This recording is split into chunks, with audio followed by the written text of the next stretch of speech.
Okay, sorry. So, okay, now Keren is here with me. You can hear us? Okay, so Keren is here with me. She's a friend of mine. You can see also her daughter. And Keren will tell her story in a minute. My grandfather, he came from Latvia, from Russia, and he was a Holocaust survivor. His parents and 6 brothers and sisters were killed in the Holocaust, and he kept saying all the time, it will never happen again, it will never happen to us, we live in Israel, we have in the Jewish nation. And you know what, on October 7th, it did happen again. We've been through, really through hell, and I'll try to tell you some of the stories. So first of all, at 6:30 in the morning, luckily I left the kibbutz a few hours before that because I was scared. It's not the first time that I'm scared and leave the kibbutz. It's not like I'm a witch or something. It's not that I knew that something is going on. Every few weeks I get this feel of fear and I cannot sleep by myself, and I have to go to sleep over somewhere else. So it's not like I predicted something, but every time in such times of that I felt that things are getting warm and not safe, so that's what I did that day. It was a holiday. I did the holiday in the kibbutz, and then I left. My ex-husband, Omer, maybe we can put the first picture that I sent you.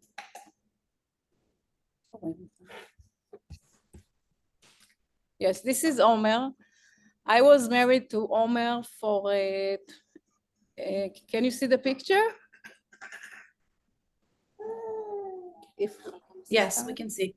Okay, so this is Omer. I was married to Omer for 20 years. We met in a Holiday Inn hotel. We worked there together in Holiday Inn in Tel Aviv, and we met, and we have 4 children. On that morning, 4 years ago, we got divorced. I'm sorry, I'm just very excited to speak about all of this.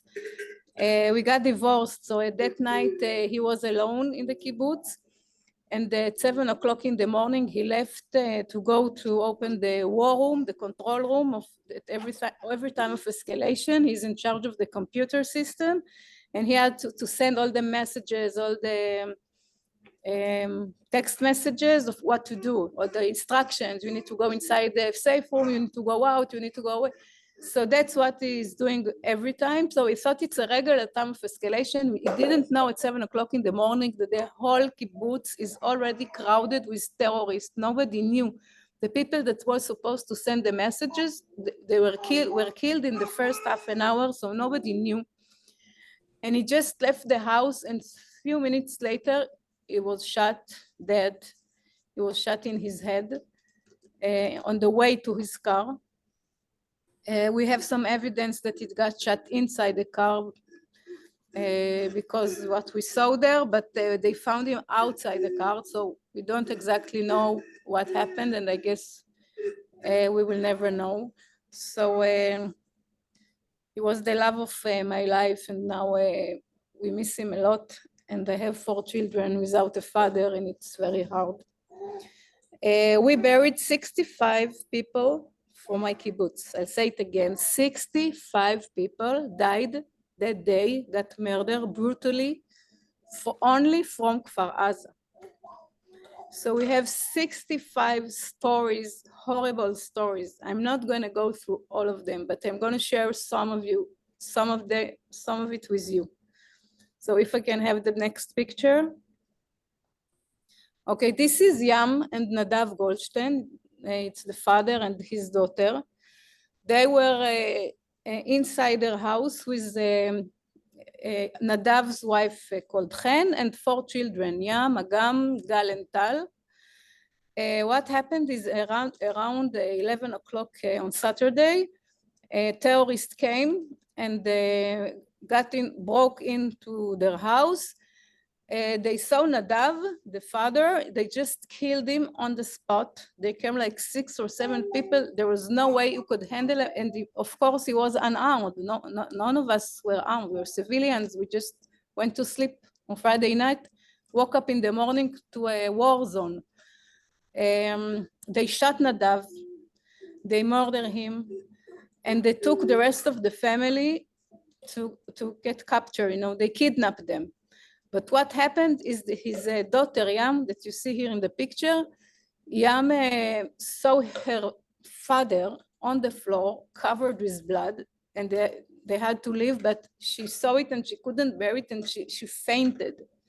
She fainted on the floor. Her mother tried to wake her up, tried to put some water, but they pulled her with the hair and just took her out to the car. She was struggling with them. She said, I'm not going anywhere. My daughter is inside, but our other 3 kids are inside the car. They're about to go to Gaza. But she said, I have to go to see what happened with Yam. And she's on the floor, fainted. And she struggled with them. She was managed to go back to the home. But when she went back to the home to see what's happened to Yam, she found her already shot in the head. They just couldn't take her to the car. So they just shot her and murdered her. And then they got them to Gaza, and for 50 days they have to sit in the dark knowing that they have no father and the oldest daughter is gone, and they're inside of Gaza. Luckily, they released them after 50 days. They are now with us in Shpaim, the mother and the kids, but we are not allowed really to talk to them. It's very sensitive. We know they've been through hell. We know that they didn't see a lot of daylight. They came very pale and very thin. They didn't get food. For 50 days, they took twice a shower, twice in 50 days. And they took them from one house to another every 3 days. So there was nothing. All the time they thought, today they're going to kill us. Today they're going to kill us. Every time that's what they were thinking all the time. Today it's the day they're going to kill us. Every time they moved us, they thought, okay, this is the last day. They didn't kill them, and again, luckily they released them. Okay, this is the story of Yam and Nadav. Can you put the next picture? This is Neta Epstein. He's 21 years old.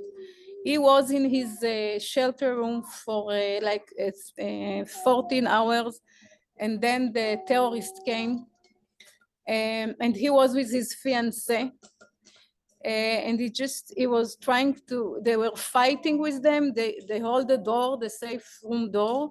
They were, but the terrorists were managed to open a slide open, and they put the shotgun through the slide and just shot all the time, and then they throw grenade inside.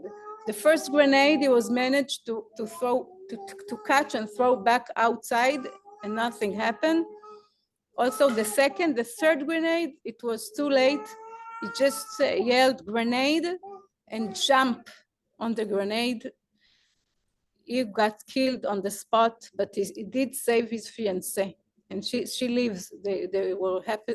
They took her out, but can you imagine? It's not only that they will not get married, and she already has a wedding dress, but it's not only that. It's that she had to see her fiancé dead, all covered with blood, and for a few more hours she had to stay there in the room until the IDF came and rescued her, and she used his body as a shield, because they kept shooting inside the room, and she put the body like she was under his body, her fiancé body.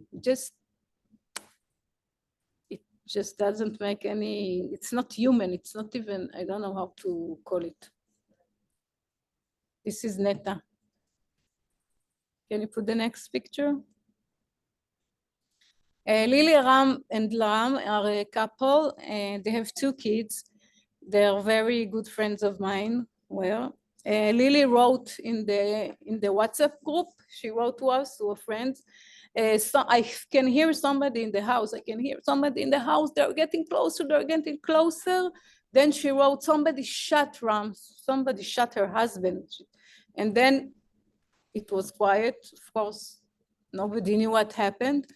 They found them only 3 days later, because not only they killed them, they burned the house. And they burned them everything to ashes. And it took 3 weeks to identify them. 3 weeks. We couldn't bury them. We couldn't have honored the decent funeral, because we knew it's them because they found them inside their house. But you cannot bury anyone if you don't have the formal identification. We waited for 3 weeks until we could bury them, and there was a very big funeral, and they have 2 kids again, and it was a terrible, terrible story. The next picture. This is Maya. Maya was inside the safe room with her husband and her husband's parents and 2 kids, 7 years old and 9 years old. Again, the terrorists came, they tried to open the door. They couldn't open the door, but they did manage to shut through the door a few shot shooting, and they left because they couldn't open the door. It was dark inside the room because there was no electricity, and it was they couldn't have, everything was closed. They didn't have light inside. And all of a sudden, they're speaking, the husband was speaking to his wife, and he see that she doesn't answer. He saw her on the floor. He just put a blanket on her face and said to the kids, "Mommy is sleeping."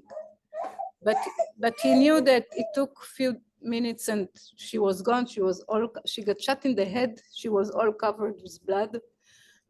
And it took 4 more hours until the IDF came and rescued her. And they just sat in a small room with the kids, with their mother dead, all covered with blood. And the father is just saying, "Don't speak to mother now, she needs to rest." That's what happened to Maya. She was a lovely friend of mine. We lost her too. Can you see the next picture? This is Adar and Itai. They're a couple. You see, they got married just 2 years ago, and they had twins, which are 10 months old. They got shot, both of them. They killed them both, and the kids, they didn't kill the babies, and we didn't know why, because in other kibbutzes, they kill the babies, they burn babies. Yes, they burn babies. And they didn't kill these 2 babies. And then when we understood why. Why? Because they used them as bait. Because they were screaming, the babies, they were crying. And everyone that came and tried to save them and to rescue them, they just did ambush and killed them. So later they found many soldiers and citizens around their house that they just came around to take them, and the baby were crying for 13 hours until the IDF came and we were able to rescue them and not get killed, because it took time. It was very big combat there. And they were crying and they were angry and they just turned 1 year old. They had a birthday, but a few weeks ago, 1 year old, the first birthday without their parents, the lovely parents. Adar was the woman. She was born in the kibbutz, and she met Itai. Itai was a soldier, and she met him, and they came to the kibbutz, and they lived in the kibbutz, and that's what happened to them. Can you have the next picture? Okay, this is Cindy and Eagle Flash. These are actually Karen's parents. So she will talk to you about them. she will explain. I just would conclude. You see, I have 65 stories, but we don't have the time, of course, but you understand what the hell we've been through. We know everybody, where everybody lives. We know everybody. It's a small community. It's like a family. And they wrote, the only communication we had is through the WhatsApp. And so people wrote, they're coming to my house, they're coming to my house. And we know where everybody lives, so we could see how they're going from one house to another. We knew their routes, how they are going. And people also knew that they are next. They heard people crying, they heard the shooting, and they knew it's near them, and they knew they are next. And just imagine that you know that you're going to die next, and you just cannot imagine. And we have to bury. I've been to 8 funerals a day for 2 weeks in a row, because I know everybody. I wanted to go to all of the funerals. We've been to a shiva of my ex-husband and my kids. You know, they turned the shirt in the shiva, and you could see in other funerals, you could see people with the shirts turned from their funeral, their shiva. They're coming to other funerals. It's amazing. You could see around all the people are mourning, all the people are in the shiva, but they're going to other funerals of their uncle, their friend, their best friend. It was a terrible situation. And here in the picture, you can see Cindy and Igal Fleisch. Cindy was a very good friend of mine. We used to work together in Sapir College. So I know her for maybe 30 years. And she just got retired. She spoke about it, how she want to start to live her life without she doesn't have to wake up in the morning and go to work, and they rebuild the house. But Keren will tell you more about that. My name is Keren. I'm 35 years old. I've been living in Kfar Aza since I was 12, but yet I only just moved to Kfar Aza with my husband and daughter. I've been living in a different place for the last 10 years, and we just moved to Kfar Aza the end of July, early August. And my parents, as always said, they were remodeling their house. We've lived in Kfar Aza since 2001. Before that, we lived in Niram. So it's been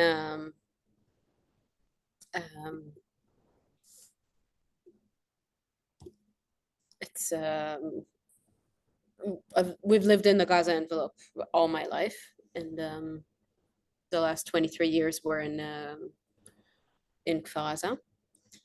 And they just remodeled their house. They spent 8 months rebuilding and picking every little furniture and detail of the house to get it just right. And they didn't even really technically finish. They still had some things they needed to done, but they moved back to their house on September 27th. And on that morning, me, my husband, and our daughter, who had just turned 1 a week before, we were woken up. We ran to the baby's room to get her to our room, which is the safe room. And he was talking to my mom all the time. They live, their house is, I think, maybe 2-3 minutes walk from our house. It's just up the road. And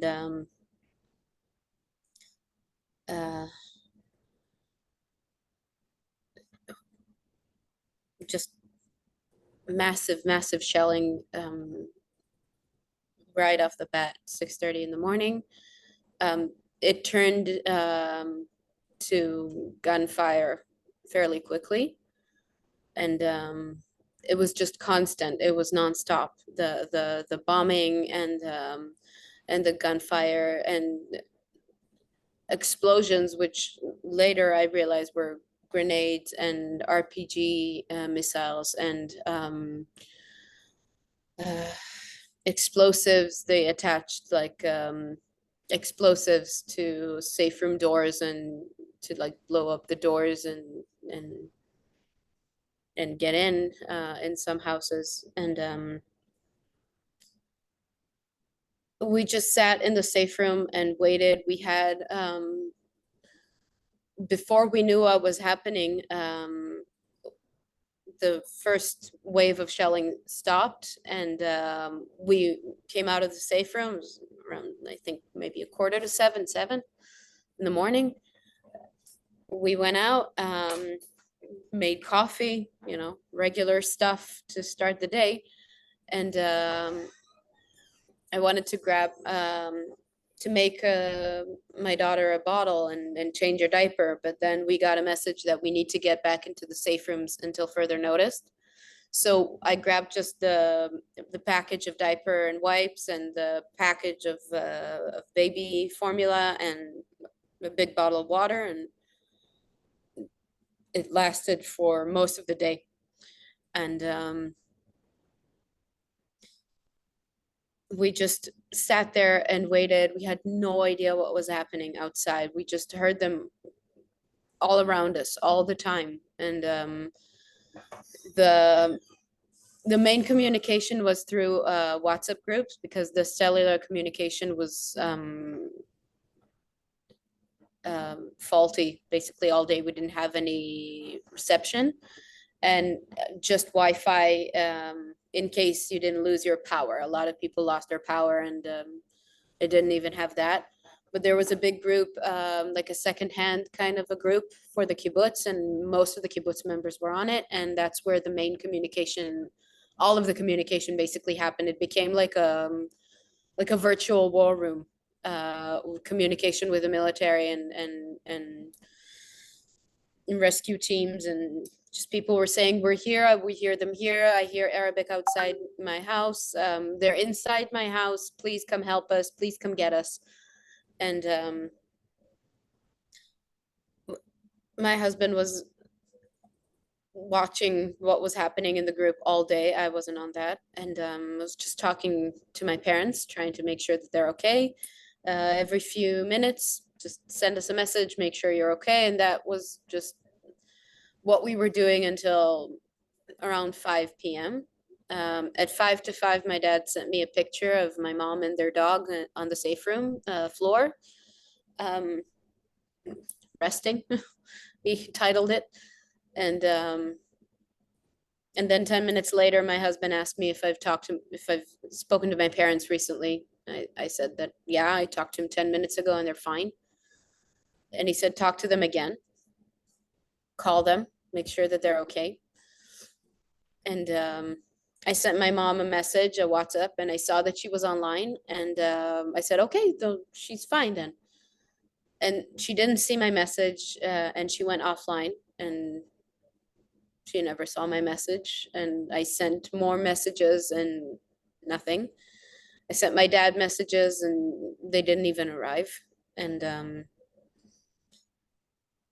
if before I was counting the time, and like, we've been in the safe room for an hour, we've been in the safe room for 2 hours. I can't believe we've been in the safe room for 5 hours, for 6 hours, for 7 hours, for 8 hours.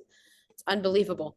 We've passed the whole day in the safe room. And then my count became, it's been 10 minutes since I sent a message to my parents and didn't receive an answer. It's been 20 minutes, it's been 30 minutes, it's been an hour, it's been 2 hours, it's been 5 hours, and it's been 2 days, 3 days.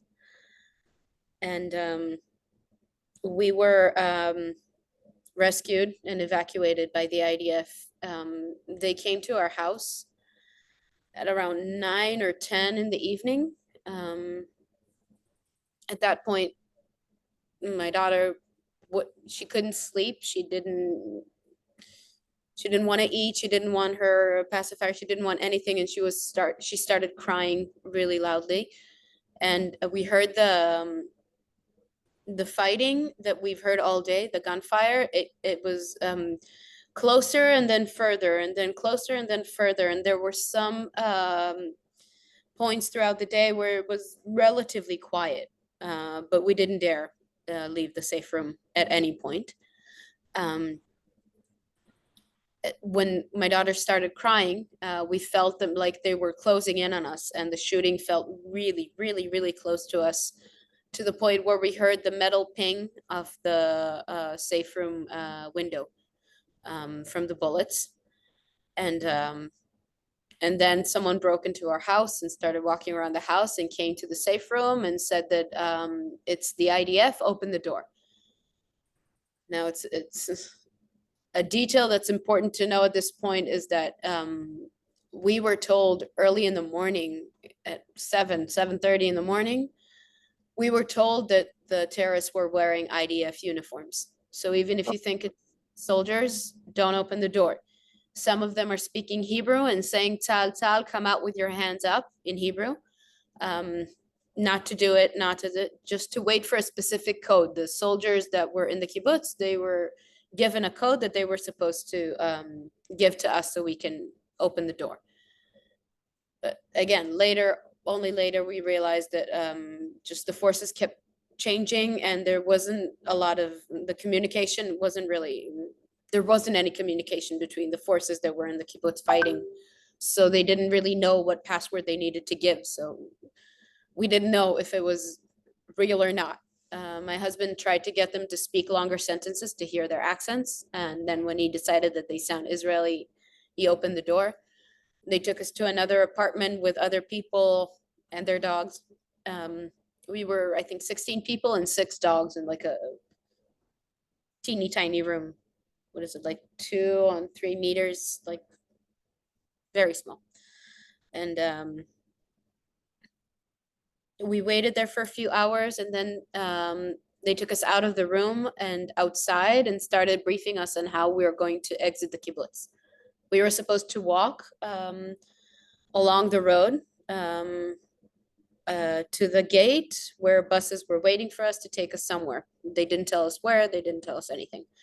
They said the soldiers were going to form a circle around you, and you're going to walk, take whatever you can and leave, and walk as quickly as possible.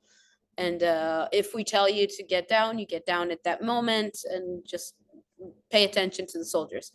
While they were briefing us, the shooting resumed, so we were back in the safe rooms for another hour or two. Eventually, at around 2:30, we left the kibbutz, and I kept running around looking for soldiers to ask them what happened to my parents and if they went to my parents' house. We were evacuated to like a village 40 minutes from Kfar Aza, and while we were there, I sent another message to my mom saying, "Please tell me anything, something, please contact me." I didn't know if they had their phones. I didn't know if they were hurt. I didn't know if they were taken hostage, if they were being held hostage in their home. And it took 4 more days to get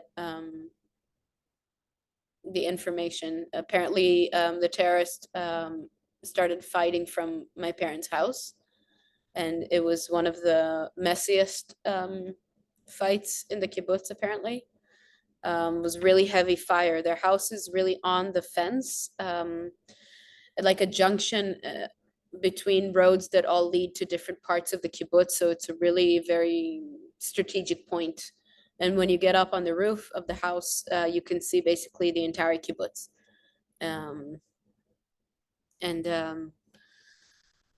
After the IDF managed to get into my parents' house, they stayed there and fought from that house for another day or two. It took, I think, all in total 3 or 4 days, maybe 5 days to seize control of the kibbutz back from the terrorists, to clear the kibbutz from terrorists.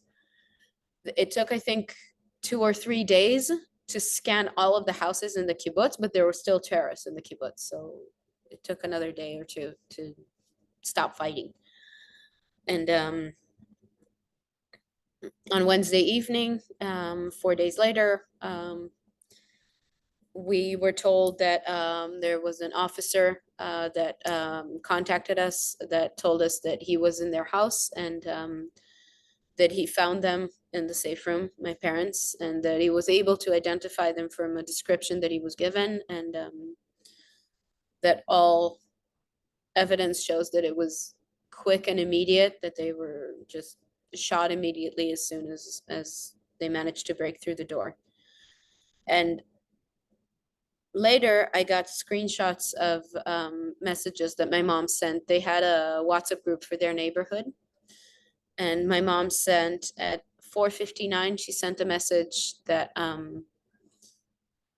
the terrorists are trying to break into their house. And 3 minutes later, she sent a message that they broke through the safe room door and please come and get us now. And that was the last message that she sent. That was the point that someone sent a message, just I think a minute before, that someone sent a message in the Kibbutz secondhand group that there are terrorists inside their house, and that's why my husband asked me to call them to see if they're okay, because he knew that people saw terrorists around their house or going into their house. And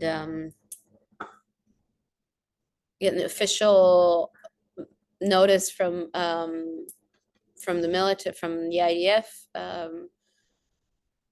On Thursday evening, we got the official notice of my mom, and a week later, we got the official notice of my dad, because everything was in just complete chaos. Like Orit said, Lily and Ram, it took 3 weeks to identify them, to get official notice so that their kids can have a funeral and start the mourning process.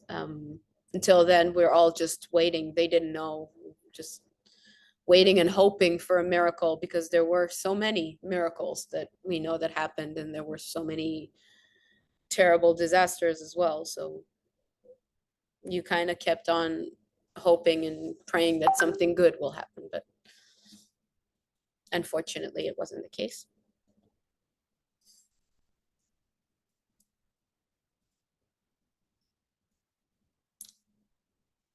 Anyone who met my mom fell in love with her immediately. My dad too. It was quieter, but my mom was just the life of the party. She was just the best woman. She was from Minnesota. She was from She's Minnesota. was She's an American citizen. Came to Israel. They met her husband. Yeah, she came as a volunteer in 1979 and met my dad there in Iram, and my sister actually moved to San Francisco 6 years ago and did the exact same thing that my mom did to her mom. Just ran away from her.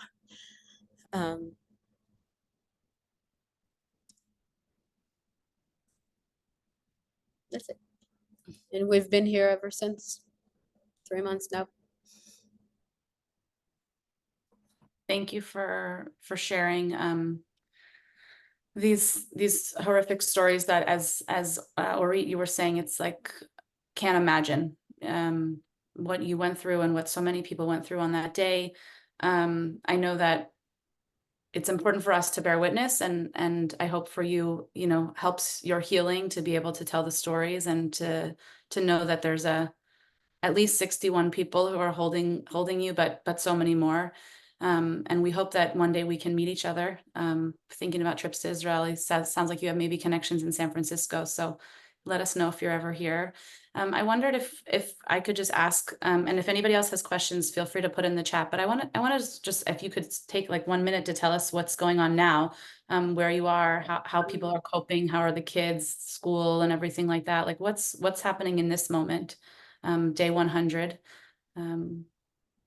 there anything that you can share? First, we still have 5 people that are hostages in Gaza. So our main goals are now to bring them home. We go to, you see, I have a shirt that says bring them home.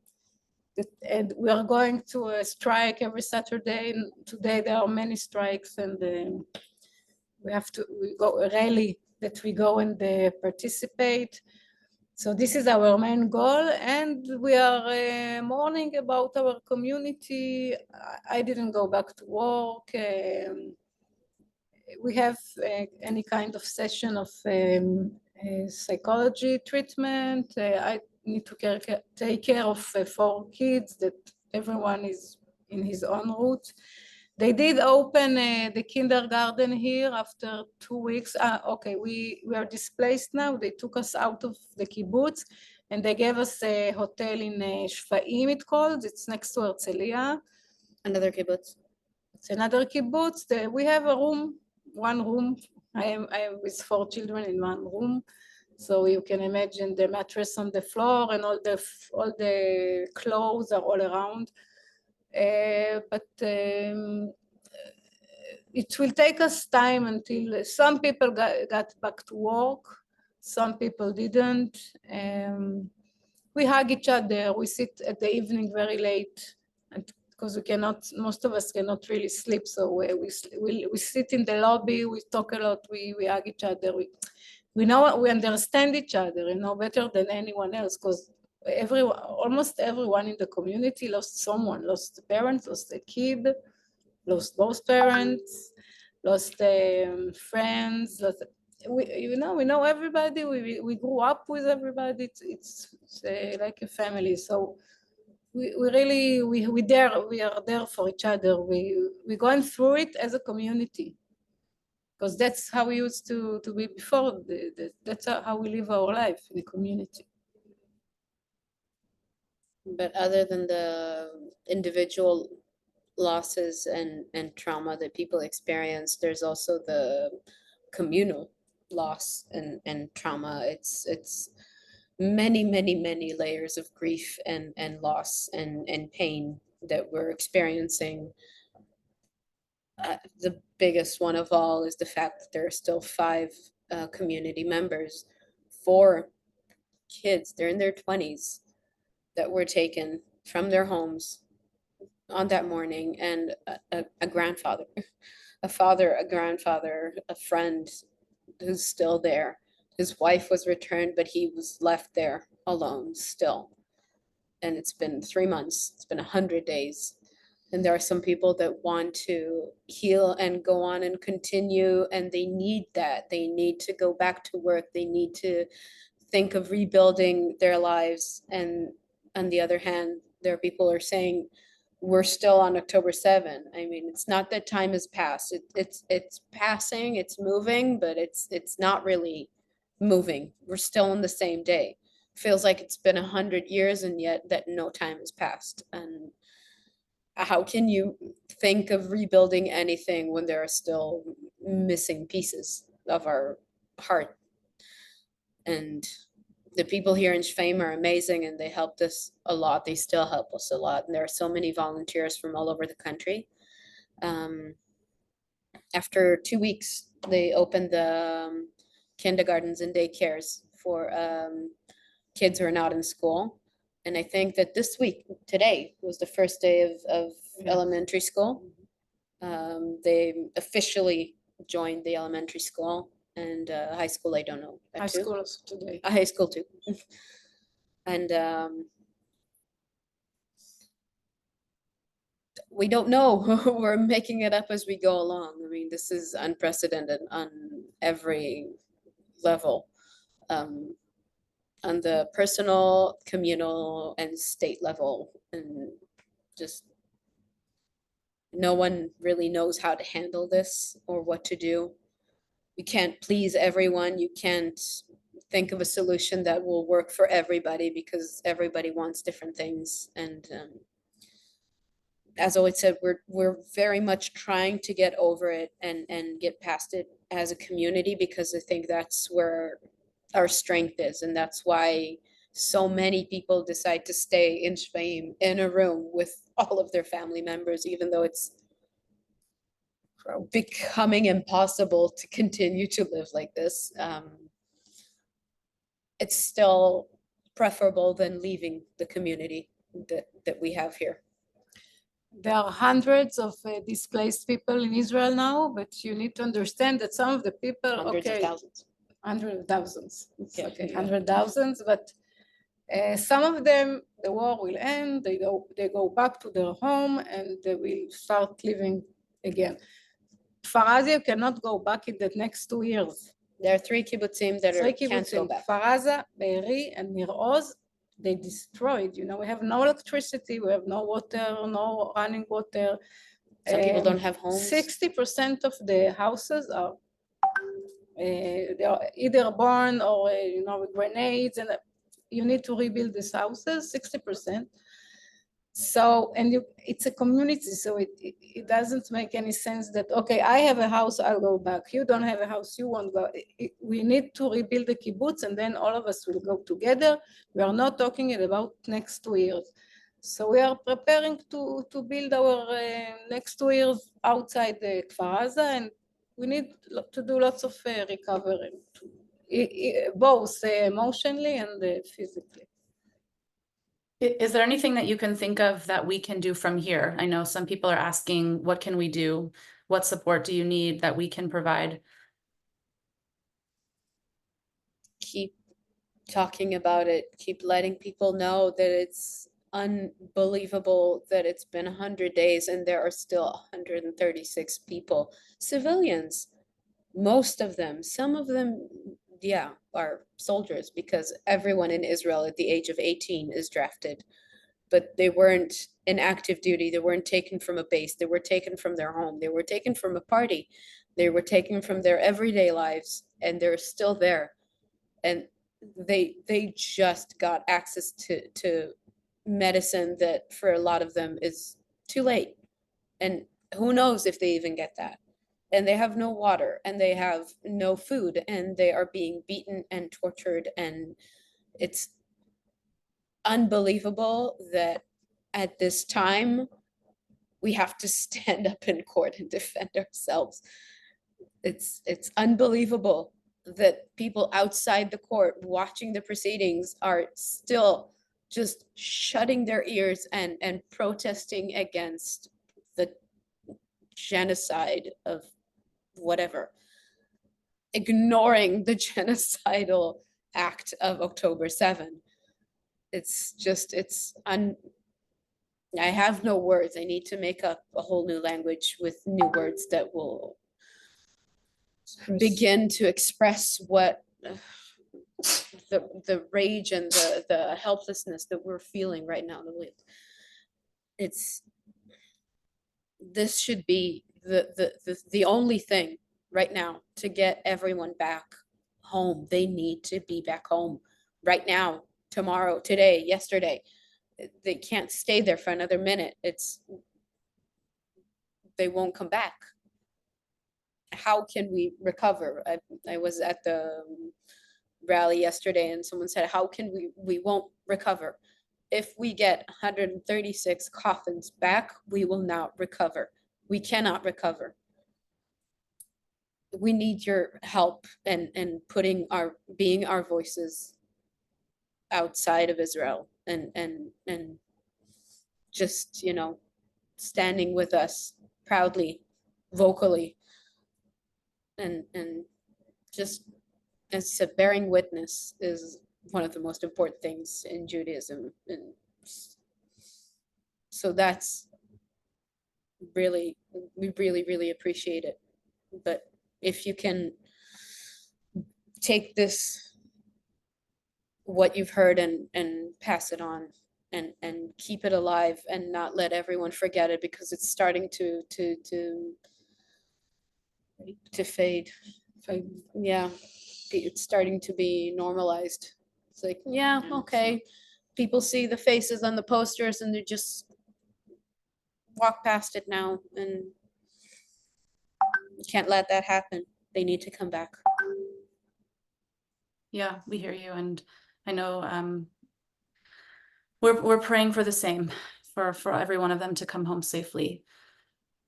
I think if you don't have anything else that you want to say, thank you so much for taking your time and for you know, sharing your heart, these horrible stories. And I know that it must be hard to tell them over and over and to live them over and over and be with so many people who have lost so much, so family and friends and community. And thank you to everybody who showed up this morning from Beth Shalom and beyond.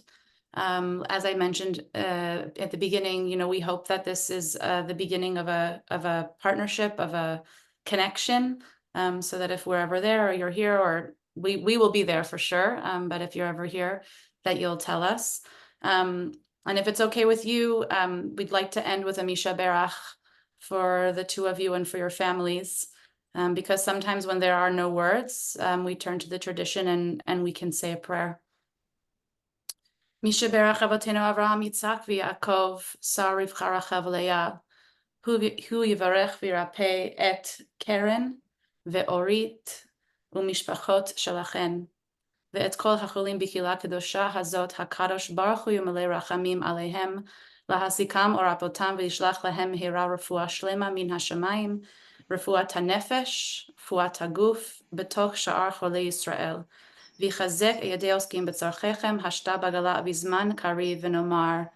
Amen. May God, who blessed our ancestors Abraham, Isaac, and Jacob, Sarah, Rebecca, Rachel, and Leah, bring blessing and healing and repair and uplift to you, Keren and Orit, your families and your community, to all who suffer within your community and with ours here.